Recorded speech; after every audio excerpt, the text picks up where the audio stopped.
Fala galera, beleza?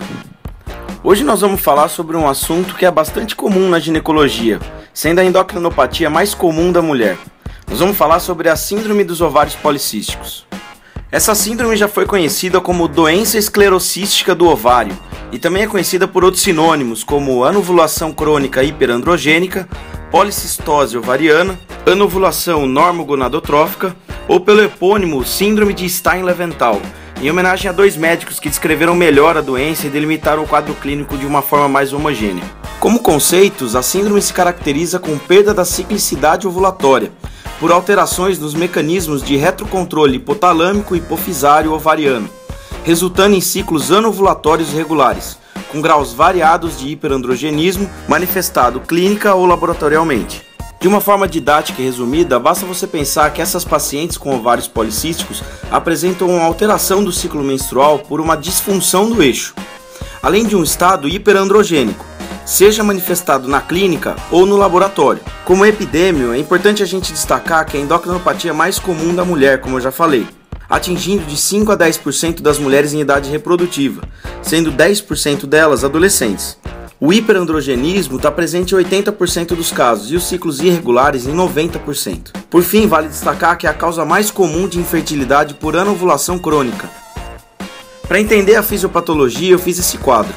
O hipotálamo secreta o GNRH em forma de pulsos para a hipófise, mas na doença há um aumento da sensibilidade ao GNRH, fazendo com que a hipófise anterior aumente a secreção principalmente de LH. O LH, como a gente sabe, vai agir na célula da teca ovariana, naquela teoria das duas células, formando os androgênios a partir do colesterol. Além disso, essas pacientes têm uma resistência à insulina, é importante você lembrar disso.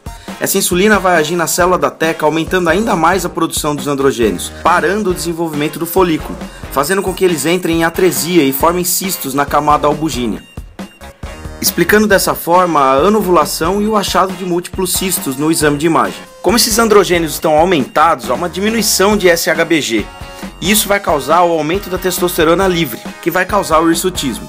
Por outro lado, no tecido adiposo, esses androgênios vão sofrer a ação da enzima aromatase, sendo então convertidos em estrogênio, que vai fazer o feedback negativo, inibindo a produção e a secreção de FSH.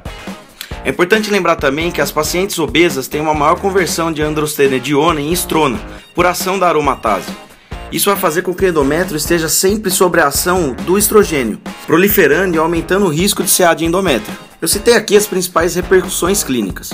Como eu já acabei de explicar, essas pacientes têm um aumento do risco do CA de endométrio, além de ovário e mama, por uma ação aumentada dos estrogênios, sem a ação limitante da progesterona. Pacientes com ovário policístico têm aumento do risco de desenvolver hipertensão em até 40%, principalmente na perimenopausa, e diabetes tipo 2 em até 10% delas. E se elas têm aumento do risco de diabetes, você tem que pensar que a diabetes causa disfunção endotelial. Então essas pacientes vão apresentar quadros de dislipidemia e um aumento de até 7 vezes no risco cardiovascular, como um infarto agudo. Como manifestações clínicas, você tem que obrigatoriamente pensar no hiperandrogenismo. 68 por clínicos e laboratoriais marcantes que devem direcionar a sua hipótese para a síndrome. Como aspectos clínicos, há amenorreia, irregularidade menstrual, acne, hirsutismo ou virilização, obesidade androide, acantose nigricans, esterilidade e abortamento recorrente. Já nos laboratoriais, os níveis de androgênios normais ou elevados, hiperinsulinismo, elevação basal do LH, diminuição da FSH e dislipidemia. Na ultrassonografia, você deve visualizar o volume do ovário e da ecogenicidade do estroma. Lembrando que o ultrassom pode ser normal em até 27% dos casos.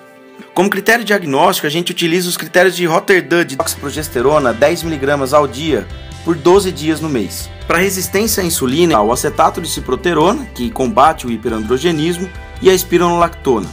Medicamentoso, você tem que pensar nos indutores de ovulação, sendo o principal o citrato de clomifeno iniciado no começo do ciclo menstrual, ou seja, do 3º ao 5º dia. Falar sobre os ovários policísticos. Espero que vocês tenham gostado, não se esqueça aí de se inscrever no canal